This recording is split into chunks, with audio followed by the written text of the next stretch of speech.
الرئيس محمد مرسي خط احمر. بمعنى اللي هيرشه بالميه هرشه بالدم. اللي عاوز ينزل يوم 30 لابد ان هو يتحمل المسؤوليه الكامله في نزوله. كامله اذا كانت سلميه او غير سلميه. ولو اللي نزل يوم 30 بقى جم بقى فيه دم وناس ماتت، محدش يلوم غير نفسه. وأسأل الله عز وجل أن ينصر الإسلام وأن يعز المسلمين، وأن يجعل يوم 30 من يونيو يوم عز للإسلام والمسلمين وكسر لشوكة الكافرين والمنافقين. اللهم رد كيدهم في نحورهم واجعل تدميرهم في تدبيرهم. اللهم إنا نجعلك في نحورهم ونعوذ بك من شرورهم. اللهم منزل الكتاب ومجري السحاب وهازم الأحزاب اهزمهم وانصرنا عليهم. لنصرة الشرعية وتأييد الدكتور مرسي، واحنا جايين بنقول رسالة واضحة جدا للعلمانيين وبنقول للليبراليين ان لو سقطت شرعية مرسي، وهي مش هتسقط وانتوا اقل من ذلك بكثير، بنقول لهم هيكون في دماء وهيكون في سيارات مفخخة. قول للسيسي انذر، اعرف ان انت صنعت طالبان جديدة وصنعت القاعدة جديدة في مصر. كل الجموع دي هتتفرق جماعات استشهادية وهيدمروك وهيدمروا مصر، وانت اللي دمرت مصر. انت فعلت مجاهدين جداد واستشهاديين. اعرف لو كل واحد من دول، لو كل واحد من 10 فجر نفسه في مجموعة، فانت السبب. انت اللي عملت الارهاب وانت اللي ابتديت بيه.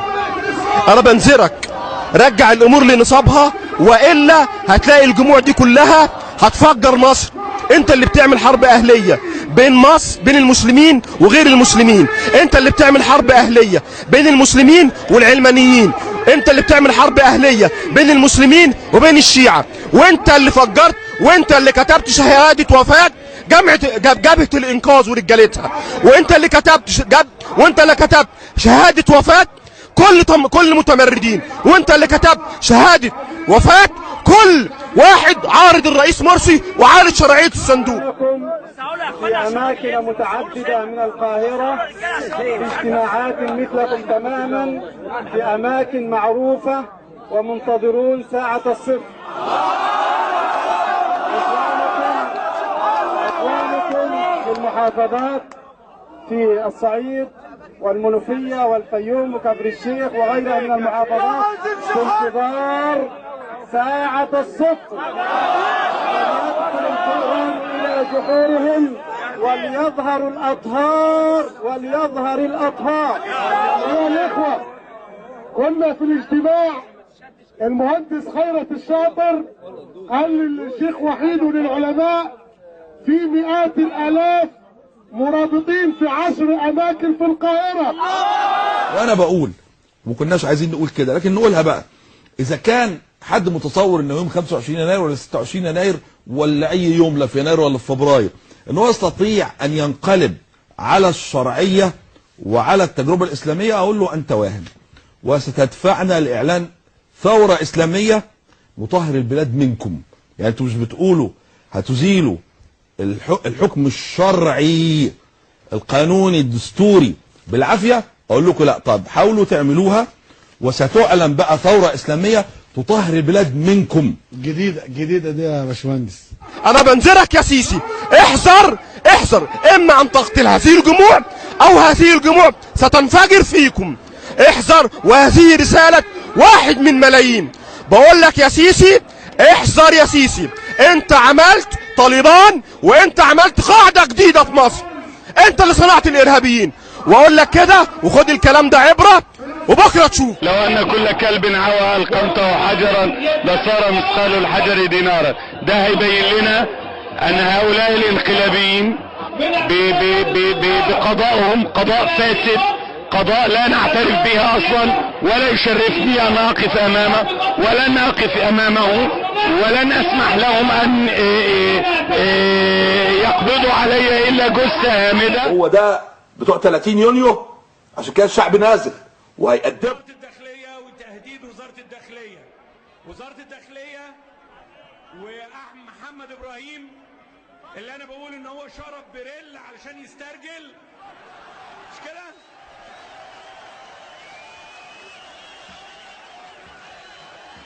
الكتكوت اللي كان بقول لوزير الداخلية ولكل وزارة الداخلية اتكسرتوا قبل كده في 28 يناير ولا نسيتوا؟ امن الدولة اللي دخلوا الجحور واتحاكموا وطلعوا براءة. المرة دي مش زي المرة اللي فاتت. المرة دي بايه؟ بقول لكل ضباط الداخلية المرة دي مش زي المرة اللي فاتت.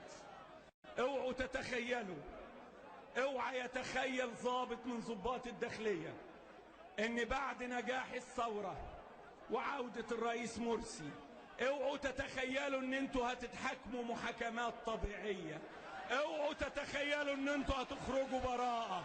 اوعوا تتخيلوا ان هيضحك علينا زي ما اتضحك علينا المرة اللي فاتت. المرة دي بجد فعلا، المرة دي فعلا بجد لازم مصر تتطهر من كل القذورات والأوساخ اللي موجودة. أيوة نعم، ثورية وهيبقى في محاكم ثورية، هيبقى في محاكم ثورية. وزارة الوقت لكن ساعة الصفر للشعب المصري كله من أقصى إلى أقصى معروفة. إذا حاول أحد التعدي على الشرعية الديمقراطية اللي اختارها هذا الشعب من خلال، أنا ما بتكلمش عن مظاهرات ولا اعتصام ولا احتجاج، الكل من حقه أن يعبر عن مواقفه، لكن إذا قام أحد باقتحام بالقصر الجمهوري او بمبنى الاذاعه والتلفزيون اللي احنا مش راضيين عن معظم ما يقدم فيه، لكن اذا ما تم اقتحامه بما يمثل من مشروعيه لهذا الشعب، ساعه الصفر للشعب كله معروفه والخروج. بيان وزاره الداخليه الفضل الاعتصام بقوه في خلال 48 ساعه. والله احنا مستعدين، ولو رجاله يجوا يفضوه هيفضوه على جثثنا، وهيشوفوا الاف الجثث اللي هتموت. اذا كان عندهم استعداد لكده فاحنا متوضيين ومغتسلين واكفاننا موجوده ومستعدين لهذا الفض. ويعني وزير الداخليه يعني دائما خطابات تحذيريه للمعتصمين، و يعني تعليق حضرتك عليه. انا نفسي اعرف وزير الداخليه جاب الرجوله دي منين، وجاب من امتى بقى راجل؟ يعني ما كان ايام الرئيس مرسي ما بيقدرش يهش ولا ينش، يعني ما كانش يقدر يفض شويه شباب لابسين ملابس داخليه قدام بيته وعاملين مظاهره قدام بيته. جاب الرجوله دي منين؟ لا ده مش راجل، وزير الداخليه ده مش راجل، واحنا ما بنحترمش اللي مش رجاله. دكتور صفوت حجازي بنرحب بحضرتك. اهلا وسهلا. محتاجين حضرتك توجهي كلمه في اعتصام القوى الاسلاميه امام مدينه الانتاج الاعلامي. الزمان لن يعود للوراء، ولن نعود إلى السجون، ولن نعود إلى المعتقلات، ولن يكتم صوتنا. الإسلام قادم، ولن يستطيع أحد مخلوق كائنا من كان أن يسقط محمد مرسي. محمد مرسي هو الشخص الوحيد في مصر الآن الذي يحمل هذه الشرعية، ومن يفكر في إسقاطه فأقول لهم دونها الرقاب، دونها الرقاب، دونها الرقاب، وإذا قلناها فعلناها.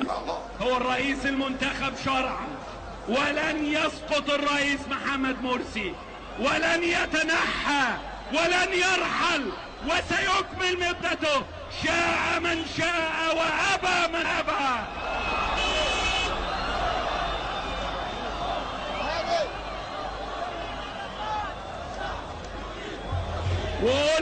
وبقولها تاني، اللي هيرش الرئيس محمد مرسي بالميه هنرشه بالدم. تكون حرب أهلية يدفعوننا إليها إن خلعنا الرئيس.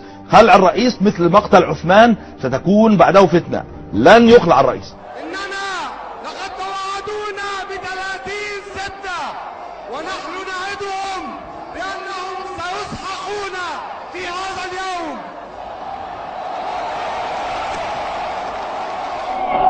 هم يقولون أننا سننزل يوم 30 باستراتيجية دفاعية.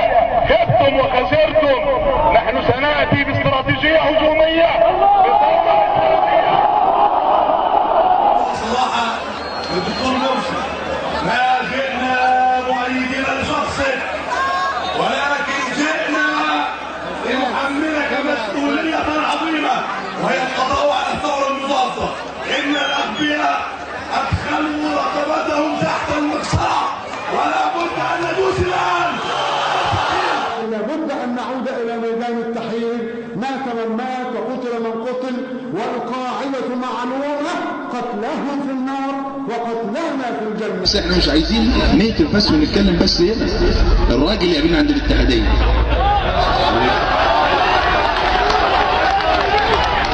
رايحين على